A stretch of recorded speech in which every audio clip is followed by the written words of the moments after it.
Assalamualaikum, salam Malaysia Madani dan salam Sabah Maju Jaya. Kita bersama dengan saya DJ Nejo dalam Kanomi Sorita pada 20 April ini.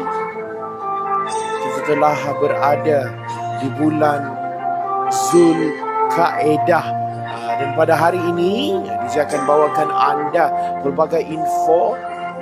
Hai Puja.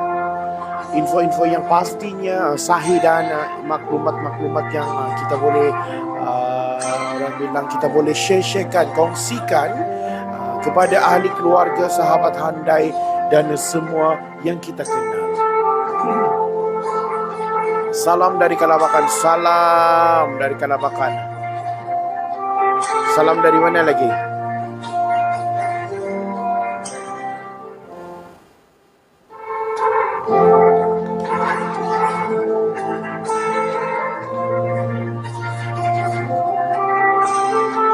Dan seperti biasa hari ini kamu boleh request lagu yang kamu ingin dengarkan. Salam dari Beaufort, Lauza Ani.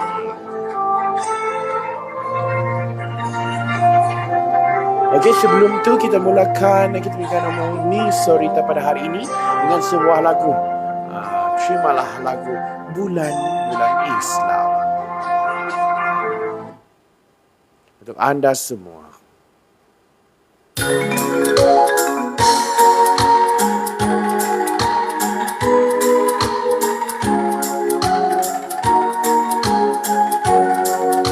Sama-sama kita refresh balik, kita belajar. Muharram, Safar, Rabiul Awal, Rabiul Akhir, Jamadil Awal, Jamadil Akhir, Rajab, Syaban, Ramadan, Syawal, Zulqaidah, Zulhijjah. Muharram, Safar, Rabiul Awal, Rabiul Akhir, Jamadil Awal, Jamadil Akhir, Rajab, Syaban, Ramadan, Syawal, Zulqaidah, Zulhijjah. Buka baik kuning. Cincin Safar hindari amalan sana, Rabiul Awal Nabi diputrakan di tahun gajah. Awal Muharram salam dari Selat Hormuz. Safar hindari amalan sana, Rabiul Awal Nabi diputrakan di tahun gajah. Muharram, Safar, Rabiul Awal, Rabiul Akhir, Jamadil Boleh Awal, request lagu. Jamadil Akhir, Rajab, Syaban, Ramadan, Syawal, Zulqaidah, Boleh lepas. Zulhijjah.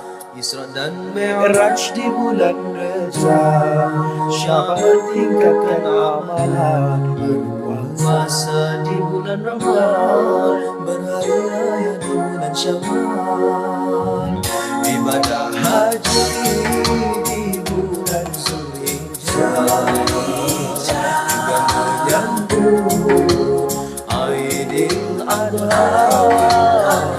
Ibadah haji di bulan Zulhijjah, juga menyambut Aidil Adha. Muharram, Safar, Rabiul Awal, Rabiul Akhir, Jamadil Awal, Jamadil Akhir, Rajab, Syaban, Ramadan, Syawal, Zulqaidah, Zulhijjah. Ya Allah, Maha Kuasa, padamu kami meminta perlindungan di tahun ini dari godaan syaitan bencana. Ya Allah, Maha Kuasa, padamu kami meminta kebaikan di tahun ini berkekalan depan. Muharram, Safar, Rabiul Awal, Rabiul Akhir, Jamadil Awal, Jamadil Akhir, Rajab, Syaban, Ramadan, Syawal, Zulqaidah, Zulhijjah. Muharram, Safar, Rabiul Awal, Rabiul Akhir, Jamadil Awal, Jamadil Akhir, Rajab, Syaban, Ramadan, Syawal, Zulqaidah, Zulhijjah.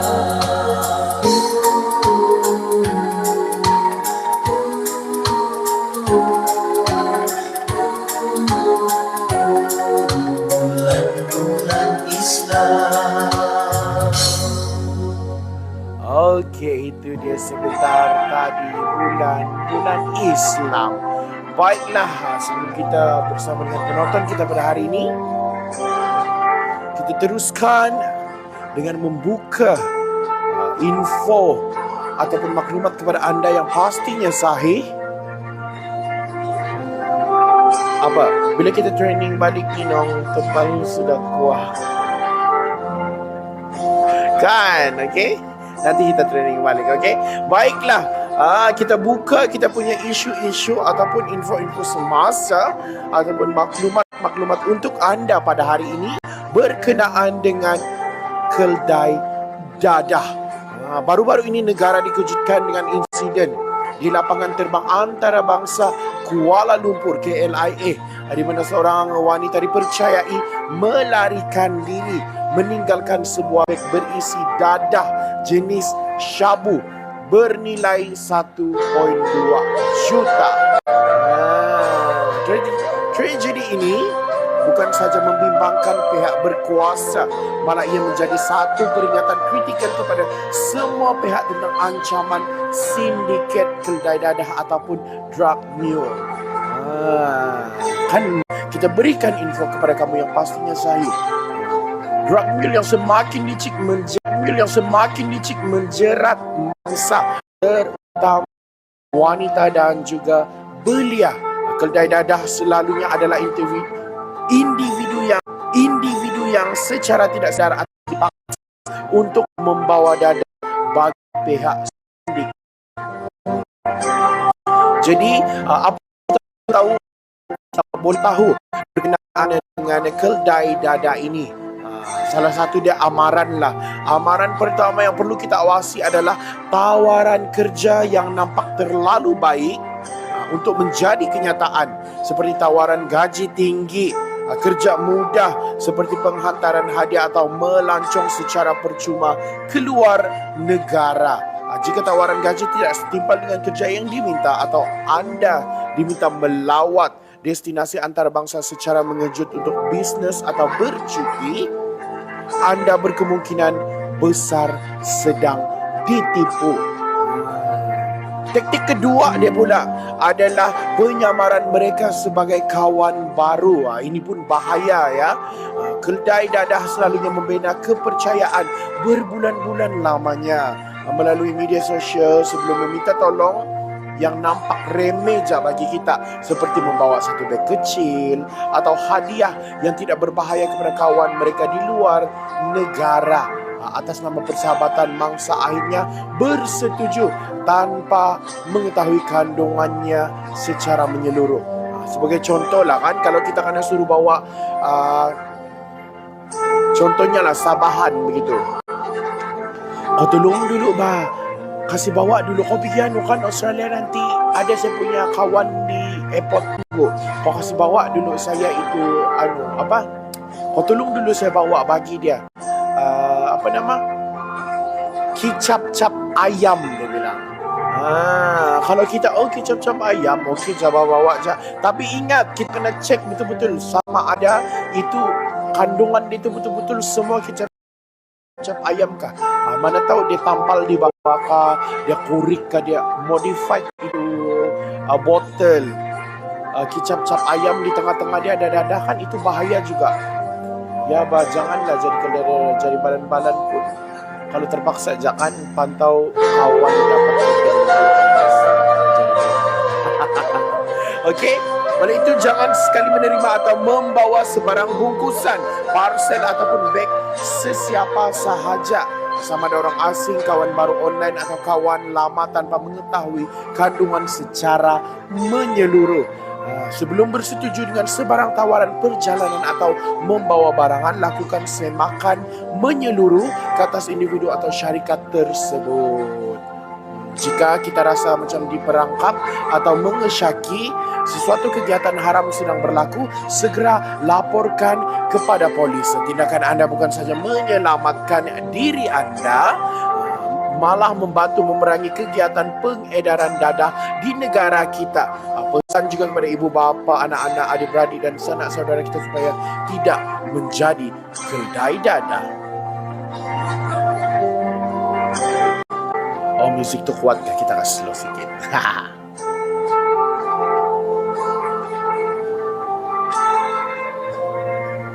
Okey, sudah begini.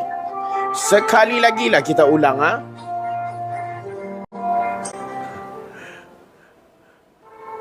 Okey, sudah. Okey, sekali lagi. Oleh itu, jangan kita sesekali menerima tawaran kerja yang secara mendadak. Satu. Yang kedua, jangan kamu tiba-tiba di airport. Kamu di airport, tiba-tiba kamu kamu pergi pula berduduk sebelah orang, tiba-tiba, Cik, boleh tak tolong saya jaga beg sekejap? Itu kedua. Ataupun dia bilang, can you help me? Okey, dalam istilah yang paling singkat, kalau orang tiba-tiba kasi tinggal beg ka, ataupun ada kawan-kawan saudara mara yang minta tolong kamu untuk bawa sesuatu hadiah beg begitu, jangan sampai kamu, iya boleh, tidak ada masalah begitu. Lagipun saya punya luggage saya kecil saja. Alright, dengan sudah ngam info ni dia, saya suka. Saya selalu kena scam. Bahaya dia bilang. Kena scam apa tu? Hati-hati ya. Ya DJ, saya dengar orang yang kena jadi keldai, penat kena tampar, dia bilang. Tak sampai target, dia yang kena target penampar. Ya betul, sebab kita tidak tahu. Kalau macam kita tidak tahu sama ada dia betul-betul tidak tahu kah, atau dia tahu kah, ataupun macam mana. Jadi mau tidak mau, oleh kerana barang ada di dekat dengan dia, jadi terpaksalah dorang pun ingat, pihak berkuasa pun kasih jalan tugas dorang sebagai pihak berkuasa. Jadi mau tidak mau dong kena jalankan tugas dorang untuk siasat siapa sebenarnya yang empunya barangan ataupun dadah tersebut. Okey, baiklah. Kita teruskan lagi untuk berkongsi acara sepanjang bulan April ini, ataupun acara sepanjang bulan April pun. Okey, acara sepanjang bulan April 2026 ini, Sabah International Food Expo CIFEX 2026 dijadualkan pada 24 hingga 26 April 2026 di SICC. Expo makanan terbesar di Borneo ini akan menampilkan 312 reruai dan lebih 400 jenama makanan dan minuman dari Malaysia, Brunei, Filipina, Indonesia, Thailand, Singapura, Hong Kong dan juga Taiwan. Bagi penggemar yang suka makan-makan atau yang suka mencuba makanan baru, jangan lepaskan peluang ini. Mari kita ramai-ramai pergi expo ataupun pergi ke SICC pada hari tersebut. Selain daripada itu juga pelancaran perayaan Pesta Keamatan Peringkat Negeri Sabah pada ataupun bagi tahun 2026 adalah perayaan peringkat yang ke-66, iaitu pada 1 Mei 2026 bertempat di Dewan Masyarakat Papar. Tema pada tahun ini adalah Keamatan Monggomot Pisom Purwan ataupun keamatan menuai perpaduan meraikan keharmonian. Ataupun dalam bahasa dusun bahasa dusun pula, dalam bahasa English, keamatan harvesting unity, celebrating harmony. Okey, jangan lepaskan peluang untuk pelancaran Pesta Keamatan bagi tahun 2026 yang akan diadakan di daerah Papar ataupun di Dewan Masyarakat Papar pada 1 Mei 2026. Ada dua acara yang menarik menanti kita. Jangan lepaskan peluang. Sama-sama yang suka makan-makan tu boleh pergi SICC untuk Sabah International Food Expo 24 hingga 26 April ini.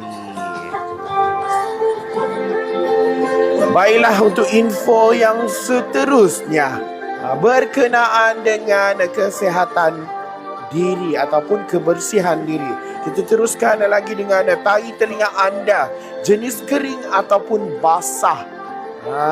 Jawapannya menentukan adakah anda punya ketiak masam ataupun tidak. Kenapa masam? Maksudnya bawang kah atau tidak ini sebenarnya. Kan, kamu cek dulu. Sebelum tu, saya terangkan kepada anda. Cuba ingat balik, kali terakhir kita korek telinga kita, guna pengorek besi kah ataupun guna cotton bud. Apa hasil tuaian kamu? Apa yang kamu tuai? Apa yang kamu korek? Adakah tahi telinga yang kering ataupun basah? Bau tetiak, dia bilang. Kalau A, kering, berhabuk, serbuk putih kelabu dan tidak melekit. Kalau B, basah, likat, berminyak, warna kuning gelap atau coklat juga melekit. Mana satu? A, kering ataupun B, basah? Mana? Yang mengomen bau tetiak ni, dia punya telinga kering ke basah? Cuba share dulu. Kering. Okey, tahniah kepada yang memiliki kumpulan tahi telinga iaitu kering. Anda sebenarnya telah memenangi loteri genetik. Di mana kajian genetik mendapati bahawa tekstur tahi telinga manusia dikawal oleh satu gen bernama ABCC11. Apa yang mengejutkan? Gen yang sama ini juga mengawal penghasilan bau badan ataupun di bawah lengan. Lebih senang orang bilang ketiak lah. Okay? Tubuh kita ada kelenjar peluh dipanggil aprosin glands. Banyak di ketiak dan juga alat sulit. Kelenjar inilah yang mengeluarkan peluh yang disukai oleh bakteria. Bila bakteria makan peluh ni, barulah terhasil bau masam ataupun BO, body odor, dia bilang. Lagi senang kita cakap, bila bakteria makan peluh ni, terhasillah bau-bau bawang, bau asam, bau tengik, bau matahari, segala-gala bau keluar. Kan? Jadinya, geng tahi telinga kering, genetik anda menyebabkan kelenjar aprosin dan kurang aktif. Ketiak anda kurang menghasilkan bahan bakteria suka. Jadi, secara semula jadi, badan anda kurang berbau walaupun berpeluh. Ramai orang Asia Timur. Nama tai dia bilang. Ramai orang Asia Timur, Korea, Jepun, China dan sebahagian orang Melayu ada gen ini. Anda mungkin tak perlu pakai deodorant pun tak apa. Jadi tak payah sudah pakai deodorant. Tiba. Tapi ingat, yang pakai itu mungkin lebih baik sebab dia menjaga keselesaan masyarakat setempat. Okey, seterusnya, bagi kumpulan tahi telinga yang B ni, geng tahi telinga yang basah, berminyak, warna kuning, gelap, coklat dan juga melekit. Orang bilang likat.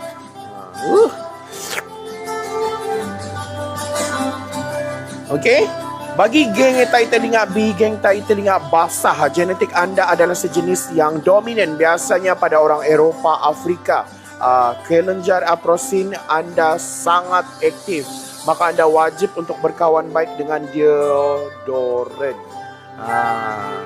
Okey, jika lupa pakai sehari atau pejabat, satu pejabat kita boleh bau kehadiran kita. Kita boleh kena notice.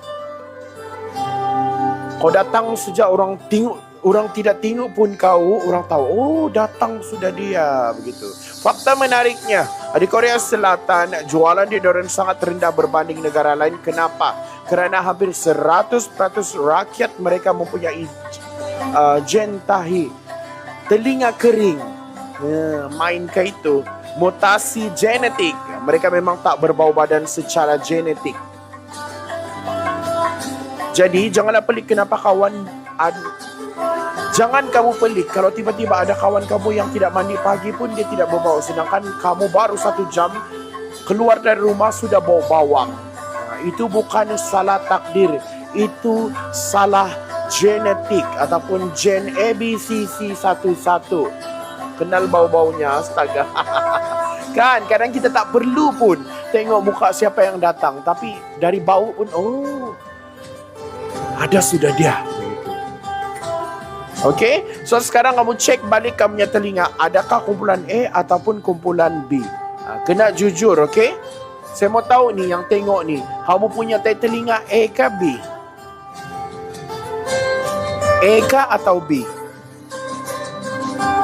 Kalau macam saya, limited edition tu. Apa yang limited edition? Yang B kah?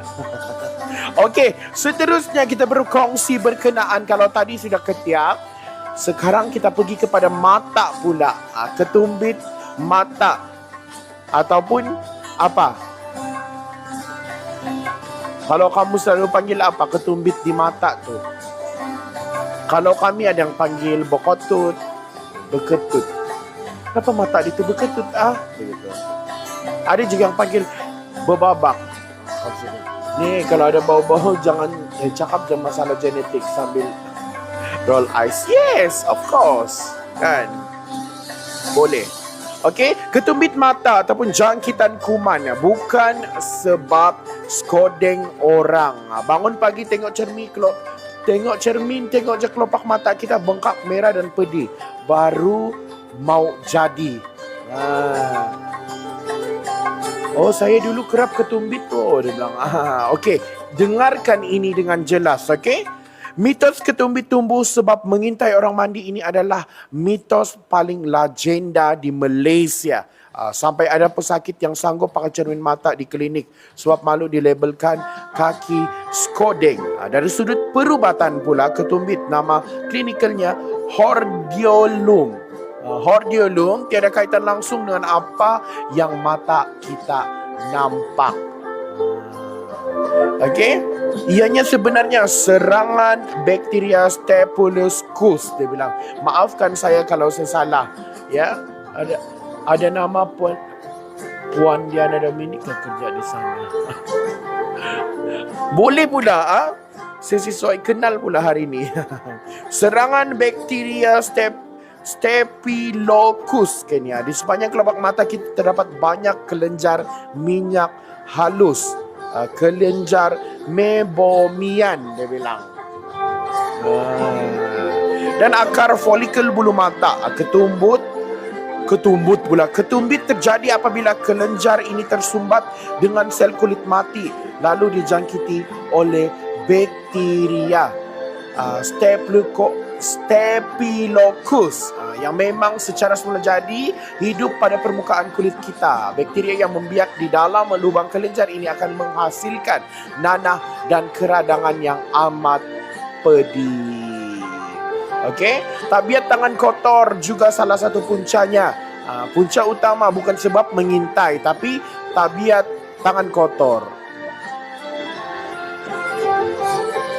Ya, terbelit kitanya lidah menyebutkan kerap menggosok mata dengan tangan yang tidak basuh selepas memegang steering kereta, duit, telefon bimbit dan memindahkan bakteria terus ke kelopak mata anda. Ketumbit sajalah. Okey. Ketiga, sisa ini yang perempuan selalu kena. Kenapa? Sebab sisa alat solek yang tidak dicuci. Bagi wanita tidur tanpa mencuci bersih sisa maskara atau celak mata, eyeliner akan menyumbat lubang kelenjar minyak di akar bulu mata. Penggunaan alat solek mata yang sudah tamat tempoh, berusolekan yang kotor atau dikongsi dengan rakan juga adalah lubuk utama pembiakan bakteria ini. Awas, jangan pandai-pandai pijit ketumbit seperti memijit jerawat. Memijitnya akan menyebabkan kantung nanah pecah ke dalam tisu dan bakteria merebak ke kelenjar mata yang lain. Patutlah tidak pandai habis. Orang bilang dari sini pergi sini, tiba-tiba pindah pergi sebelah pula. Rawatan di rumah yang paling tepat adalah teknik tuaman suam ataupun warm compress. Rendam tuala bersih dalam air suam, perah dan lekapkan pada mata yang tertutup selama 10 hingga 15 minit. Okey, lakukan 3 hingga 4 kali sehari. Haba suam ia akan mengembangkan saluran kelenjar, mencairkan minyak yang beku dan membenarkan nanah itu keluar dengan sendirinya secara selamat.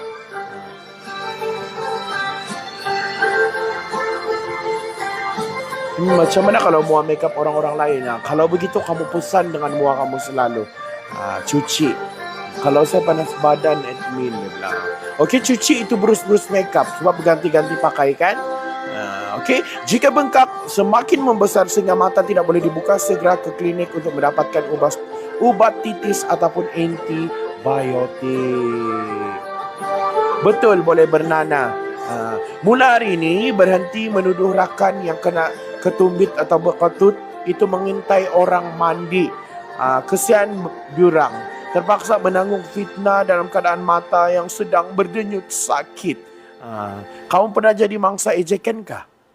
Untuk ini kamu pernah jadi mangsa ejekankah? Berkatut sejak otomatik orang bilang kamu apa? Otomatik kamu terus bilang, oh dia tu menyubuk tu. Itulah sebab kenapa mata dia berkatut. Okey?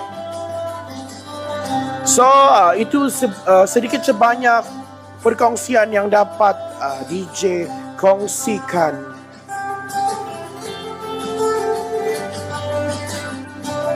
Sepanjang Kanomi Sorita episod pada kali ini, kita repeat semula. Pertama, jangan jadi keldai dadah. Ingat, kalau ada orang suruh tawarkan kamu kerja dengan orang bilang gaji yang lumayan, tiba-tiba dapat gaji yang lumayan, mendadak baru lapor diri hari ini, baru masuk kerja, besok kena suruh sudah outstation pergi luar negara. Lepas tu ada makcik di airport, kawan ke siapa yang kita tidak kenal, minta tolong jaga beg, jangan. Dan kalau ada yang kirim barang pergi luar negara pun jangan, sebab kita tidak tahu apa isi yang ada di dalam beg tersebut. Seterusnya berkenaan dengan stroke haba. Ingat, jangan lupa untuk kurangkan aktiviti di luar, selalunya pada 11 hingga 3 petang. Lepas tu kerap minum air, pakai pakaian yang ringan, yang orang bilang nipis, bukan dari segi transparency. Okey, yang nipis tapi tidaklah nampak di dalam. Bawa barang keselamatan. Pastikan baju hujan yang nipis, terbuka. Okey, jalan raya dan kenderaan pula. Hujan kalau petang licin apa semua, hati-hati.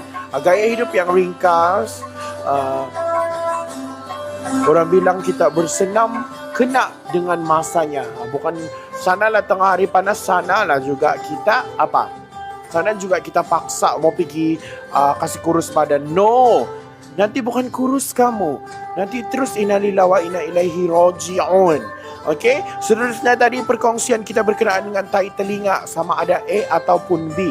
Kalau yang kering tai telinga dia, potensi untuk bawang ketiak dia itu adalah sangat-sangat tipis. Tapi kalau telinga yang dia bilang tai telinga dia yang basah, hati-hati kamu. Potensi untuk menyebarkan wangi-wangian semula jadi pada tubuh badan anda adalah sangat-sangat tinggi ataupun besar.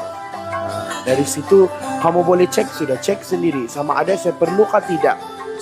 Tapi lebih bagus pakailah deodoran. Okey.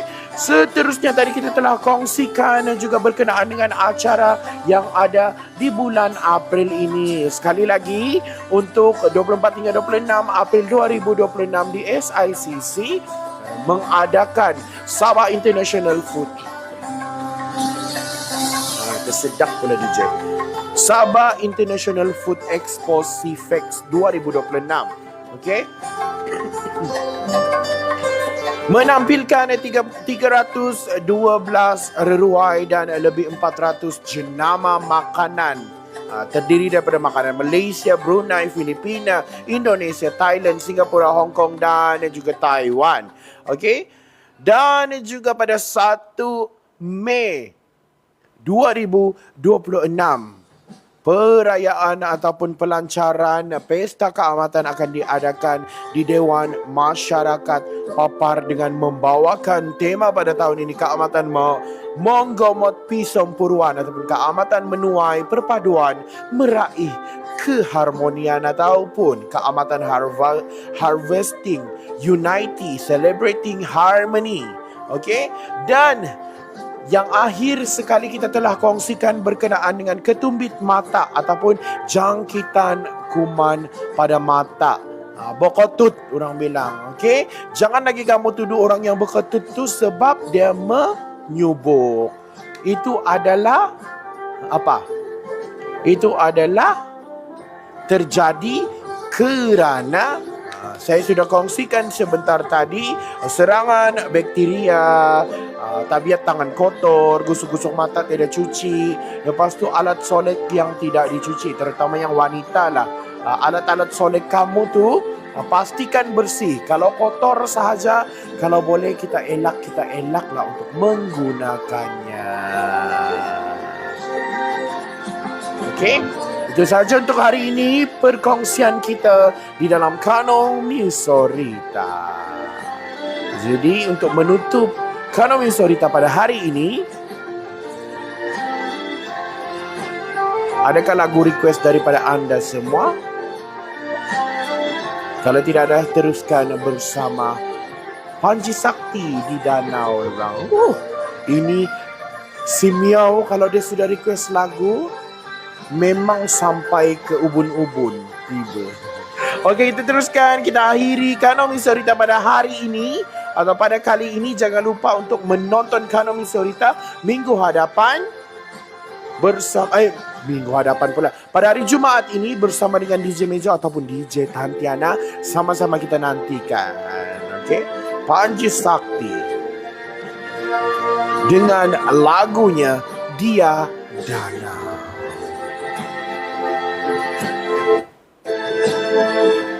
Untuk anda, Panji Sakti, Dia Danau.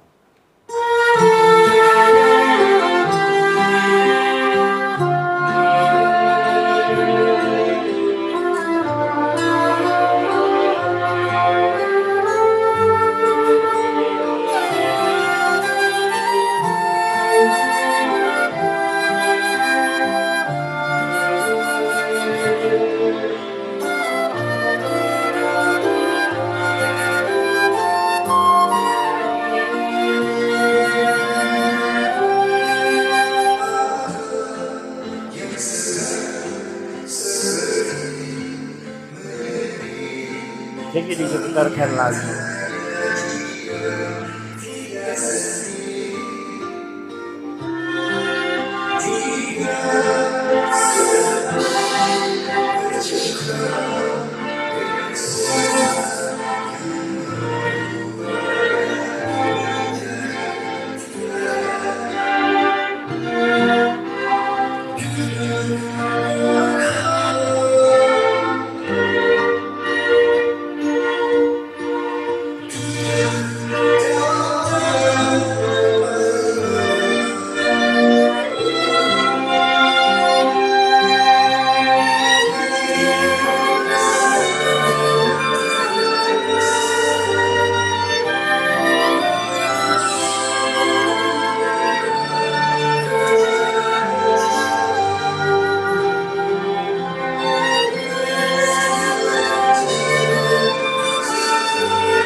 Baiklah, sampai jumpa lagi. Saya DJ Meja Kayangan. Kita jumpa lagi pada